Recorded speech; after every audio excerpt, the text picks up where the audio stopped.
Chapter 50. Venerable of Empty Words. Morning at the celebration. "How is it?" Xie Lian asked. Thud. Mingyi collapsed onto the altar table face down as if she'd lost consciousness. Next to her, 2 lines of silent tears streamed down Shi Qingxuan's face. Xie Lian hesitantly pressed them. "My lords, how is it exactly? Can you collect your thoughts and give me some constructive criticism using your words?" Shi Qingxuan snapped out of it. He wiped away his tears, then clutched Xie Lian's hands, squeezing them with force. He said, nigh unintelligibly, "Your Highness!" Xie Lian reversed the hold and clutched Shi Qingxuan's hands back. "What?" Shi Qingxuan was lisping and couldn't speak. A moment later, he let out a sob and pushed Mingyi. "Mingxiong! Mingxiong! Mingxiong, what's wrong? Get a hold of yourself! Wake up!" Mingyi lay unmoving on the table. Shi Qingxuan could never stand anyone ignoring him. So one thing led to another until he was strangling Mingyi, shaking her violently. Xie Lian couldn't watch this anymore, and he gently pointed out, "Lord Windmaster, why don't you put down the broom and we can talk things out?" Shi Qingxuan was busy strangling that broom, and he whipped his head around to shout, "Huh? Your Highness, what did you say? I can't hear you!" Feeling a little helpless, Xie Lian yelled into his ear, "Lord Windmaster! The thing in your hands is not Lord Earthmaster! Lord Earthmaster is here! Here!" Just then, Mingyi sat bolt upright. He returned to his male form in a flash. His face was as dark as iron, and his words bore down on Xie Lian oppressively. "My heart has been overtaken by inner demons. Please exorcise them for me." A spoonful of stew could cause a demon infestation of the heart? Xie Lian was shocked to the core. He mumbled, "That can't be possible." Shi Qingxuan pointed at Mingyi, his eyes round and bulging. "Hold it! You! What manner of evil are you? To dare flaunt your petty tricks before this Windmaster? Where's Mingxiong? Quick, I'll shield you! Let's take it down together!" Broom in one hand, Shi Qingxuan flew out the Windmaster fan in the other. If he attacked with that fan, then the entire roof would be blown away for sure. Xie Lian hastily rushed over to hold him down. Don't! And my lords, please, will you both snap out of it?" Qirong slammed his fists on the ground outside as he shrieked with laughter. "You'll deserve it! Damn officials!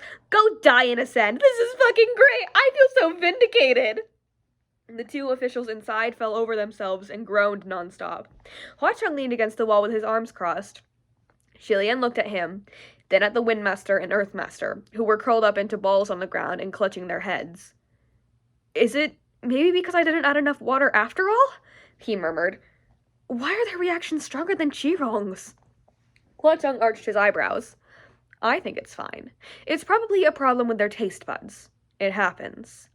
Xie Lian had never thought much about the difference between Qirong's usual diet and that of heavenly officials, but comparing the two now made clear an obvious disparity in taste.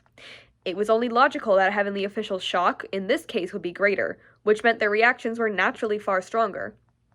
Of course, it never crossed Xie Lian's mind that anything could have been added to the pot after it passed through Huacheng's hands. Feeling both depressed and guilty, Xie Lian fed Shi Qingxuan and Mingyi 7 or 8 bowls of water apiece before they slowly came around. Although their complexions were sickly green like Qirong's, and their eyes dead, at least they were conscious and their tears... At least they were conscious and their speech returned. The only lingering problems were the unstoppable tears streaming down Shi Qingxuan's face, and that when he spoke, he occasionally accidentally bit his tongue. Other than that, there weren't any real issues. After all that ruckus, 2 hours later, the 4 finally sat down around the altar table properly. Mingyi still had his face down on the altar, still like a corpse. Xie Lian schooled his expression and inquired solemnly, "Lord Windmaster, you said there was something important you wanted my help with. What is it exactly?" Shi Qingxuan, looking haggard, flung a soundproofing spell on the door to ensure that no one outside could hear a word of their discussion. "It's like this," he croaked with a hoarse voice. "Your Highness, you've been living in the bustling world of mortals, cultivating within their realm for 800 years. You've walked and seen much, so you must have encountered a vast number of nefarious beings, right?" Xie Lian crossed his arms. "I've met some. And then I want to ask, have you ever encountered a venerable of empty words?" Xie Lian was taken aback. "A venerable of empty words? The creature that mourns at feasts?" "That's right." Shi Qingxuan's voice had dropped to a hush. Xie Lian felt a hair-raising cold breeze blow up his spine, swishing his locks. At the same time, someone seemed to be next to his ear, giggling and humming an exceedingly creepy tune. Little Poochie's shrine was always awash in the warmth of sunlight peeking through its windows and cracks, but even this had dimmed, as if the entirety had been encircled by a great shadow. Xie Lian's limbs and fingers grew cold as iron. Xie Lian clutched his robes tight in spite of himself, and felt the need to voice his concern. I have to ask, who's laughing? Who's singing? Who's blowing cold air up my back? Who made the shrine this dark? Xie Qingchuan wiped away his tears. Oh, that's all me. It's just a little spell, don't mind it. Just setting the mood. The other three at the altar table were speechless. Moments later, Xie Lian put his hand to his forehead in exasperation. Lord Windmaster, how about we stop with the breeze? None of us are wearing layers in this weather. Besides, the mood before was perfectly fine, until the cold air and music ruined it. Huh? Really? Xie Qingchuan asked. With a wave of his hand, the cold air blowing up everyone's backs dispersed. But I think it'll be good if the shrine remains this dark. Let me light a candle. The ambience will be even better. As he spoke, he really did take out a candle and light it. The flickering candlelight illuminated the two snow-white complexions and two pale greenish faces. The mood improved considerably. The haunting atmosphere was exceptional. Perhaps even Qirong, still tied up outside, would squawk and scream in fright. The other three were no longer inclined to make further commentary. Huacheng leaned back, and Mingyi remained like a stiff corpse. Let's continue. Where were we? Xie Lian rubbed his forehead. The venerable of empty words. Why didn't you just say a jinx monster? It took me a moment to realize what you were talking about when you called it that. Your Highness, what guts you have! Xie Qingchuan exclaimed in shock. It's not very considerate to refer to it as such, is it? The venerable of empty words had been bequeathed a respectful title, but people only addressed it as venerable for show. If its given name were too unseemly, people feared that the creature would overhear and retaliate. The truth was, everyone wished they could curse it as the foul-mouthed immortal, or the jinxed monster. The worse the moniker, the better, because it really was abominable to the extreme. That's right, normal nefarious creatures were frightening, but this one was abominable. If someone was happy, in their moment of joy it would appear to dump a bucket of cold water over their head, a killjoy in the most literal of terms. Consider for a moment the following scenario. This creature appears at the reception for a pair of newlyweds, to gobble up the feast and suddenly declare, "It won't be long before the two of you divorce." Or as another example, this creature appears just as the master of a household receives a promotion in office and cries out in the midst of all the congratulations, "In just a few years, you'll be cuffed and sent to jail." We have an illustration.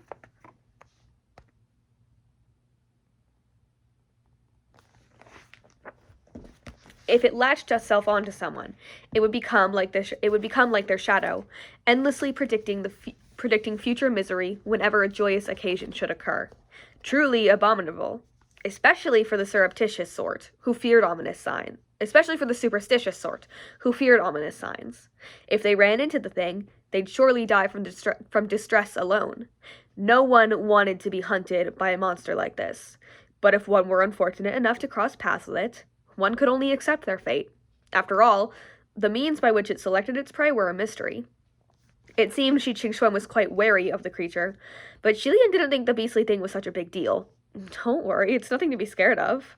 Such a creature was significantly more likely to be scared of Xie Lian, to be exact. Xie Qingchuan perked up. So, Your Highness has met one? Is there any way to exterminate it completely?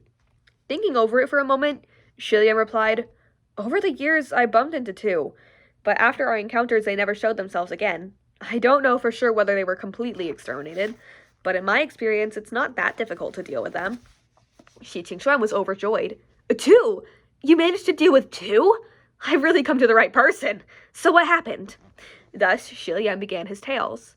The first one went like this. Many years ago, Xie Lian passed through a small town.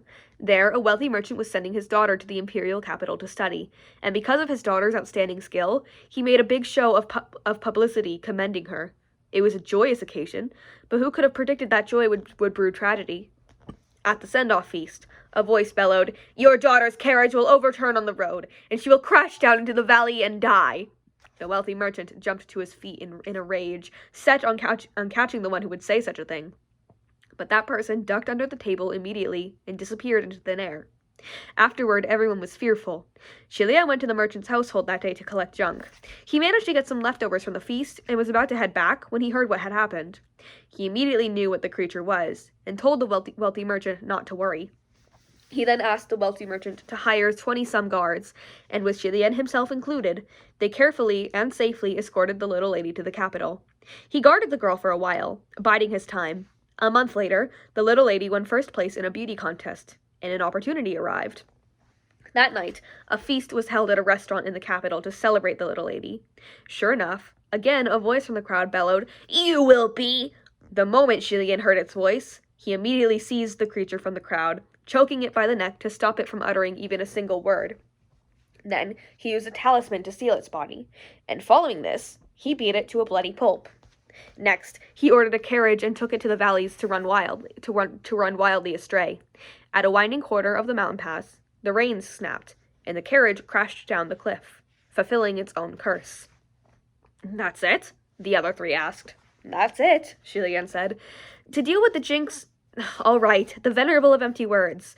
There are 3 ways to handle it. The first is to not let it open its mouth. Cut it off before it can speak. This works in the moment, but not in perpetuity, so you need to remain vigilant at all times. Second, if it should speak, don't let the subject of its curse hear. Anyone would be frightened to hear something cursing them at the height of their joy, and that creature feeds on fear. It revels in it. The more frightened you are, the happier it becomes.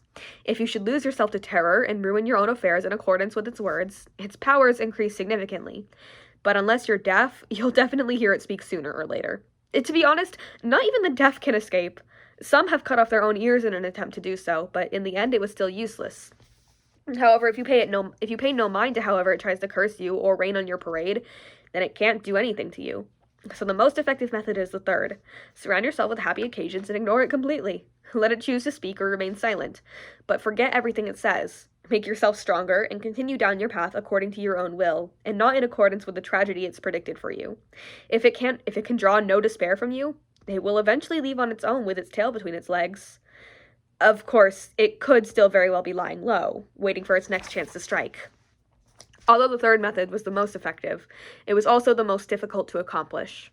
After all, who in the world could truly build such a heart of stone and feel not a single ripple of fear? The more Xi Qingquan listened, the harder his brow furrowed. And then what about the second time? Did you take care of it the same way then? The second time might not be useful as a reference, Xie Lian explained. It was a unique situation, after all. How was it unique? The individual it latched onto is me, replied Xie Lian. Many years ago, Xie Lian himself encountered a venerable of empty words. At the time, he had just finished constructing a small hut by his own handiwork. He was standing there, admiring his new abode, when suddenly a tiny voice came from one of the corners. "This dwelling of yours will collapse in 2 months." "So what did you do?" Xi Qingquan asked. "Nothing," Xie Lian replied. "I said 2 months. If it's still standing in 7 days, then it'll be a real miracle." Hua Cheng's lips curved slightly, but that smile quickly faded. The venerable of empty words hid in the shadows, waiting to feed on Xie Lian's fear, frustration, insecurity, and other such negative emotions. However, its jaws gnawed on nothing but empty air. Even when Xie Lian finished cleaning and fell asleep in his new house, it still hadn't managed to suck anything out of him. Although Xie Lian never saw its form, he could sense that it was probably quite angry. Not even a few days later, lightning struck, and the entire hut was scorched. The venerable of empty words was most pleased, probably thinking scorched wasn't any different from collapsed. The curse had technically been fulfilled. Xie Lian surely had to be afraid now. Yet this was not so, and it still couldn't manage to absorb anything from him to fill its stomach. Refusing to give in, it followed Xie Lian and waited for the next joyous occasion to arise. But who could have known that it would wait for over half a year? In that half year, Xie Lian experienced not a single joyous occasion. Anyone else would have given up. However, creatures known as venerables of empty words possessed a unique trait, and that was obstinance. They were relentless in their pursuit of their chosen prey, and so it starved pathetically for that half year. Finally, an opportunity came to pass. One day Xie Lian managed to collect a large bundle of junk made a small fortune. The venerable of empty words was overjoyed. Having been thwarted for so long, it passionately launched into a long and rambling string of curses. After Xie Lian struck it rich, he would waste his fortune on gambling and drink, only to fall sick and be trailed by an endless string of debt. and so on. Xie Lian counted his money and listened with indulgent amusement. Afterwards, he washed up as he'd always done and went to bed. The venerable of empty words drank nothing. That night, Xie Lian's pile of junk caught fire. After the fire was put out, Xie Lian turned to the venerable of empty words and sighed, his face black with ash. What a shame! It's all burnt. Not a single scrap left. I didn't even get the chance to experience that lifetime of riches or any of those other drunken dreams you spoke of. I think the things you say are quite interesting. How about you tell me more? Similar incidents occurred again and again, over and over. Toward the end of their time together, Xie Lian would prompt the venerable of empty words for its input before I even spoke. Do you have anything to say? Do you want to say something? Finally, the venerable of empty words couldn't take it anymore and fled. To venerables of empty words, a god of misfortune like Xie Lian was an extremely unfavorable target. Either he experienced no happy occasions, and they waited fruitlessly for years, or he had already grown accustomed to all the bad luck and suffered neither fear nor anxiety. His luck was so bad it defied the imagination of the venerable of empty words. So Xie Lian thought nothing of its curses, and in fact treated them as well wishes or daydreams. In any case, after that, Xie Lian never ran into any venerables of empty words. He suspected, perhaps, that his venerable of empty words fled back to its own kind and griped to them about Xie Lian's general vileness.